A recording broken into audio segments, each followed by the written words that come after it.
Ang pagsanay sa pagkadautan maoy hinungdan sa pagkabugnaw sa gugma sa kadaghanan. Halos tagaadlaw makita og madungog nato mga balita nga makapalimbaot sa balhibo. Ang mga tao karon panahona wala nay kahadlok sa pagpatay bisan pa sa kaugalingong pamilya ug kadugo. Ang atong Ginoong Hesus nagpasidaan na sa kaulahiyang mga adlaw daghan ang magluib sa usag-usa. Amahan batok sa anak, anak batok sa inahan. Nawala na ang paghigugmaay ug respeto karong panahona.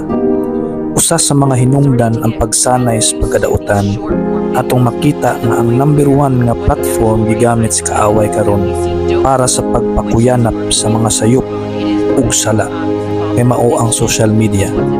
Naatanan sa social media ang mga hiwi ug baliko nga ideolohiya diin nagtudlo sa atong mga kabataan kung unsa ang sayop ug gihimo nga insakto nga maunay trend karong panahona. Dili na kahibulungan ang mga pamatasan karon sa mga kabatanunan kay maumay makita nila sa social media. Mao nga ang paghigugma karon panahona kay nagkabugnaw. Daghang mga naimpluwensya sa sayop kay mao kini ilang makita o gisunod-sunod nga maoy resulta karong panahona ang pagsanay sa pagkadautan. Panahon na nga ang atong pamilya atong panalipdan sa mga basura na makita nila sa social media. Ug lig-uno nato ang pundasyon sa atong pamilya pinaagi kang Ginoong Hesukristo ug sa iyang pulong. Ang pagbalik sa atong Ginoo anaa nas pultahan ug kalit lang sama sa usa ka kawatan. Gisulti sa atong Ginoo nga inigbalik niya sama sa panahon ni Noe.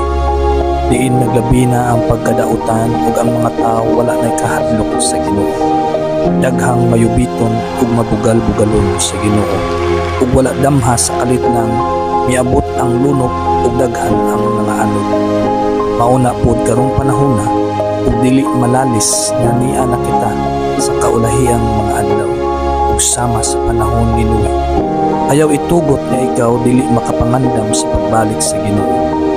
Dawata si Hesukristo isip bugtong manluluwas sa imong kalag aron dili ka madala sa baha sa pagkadautan.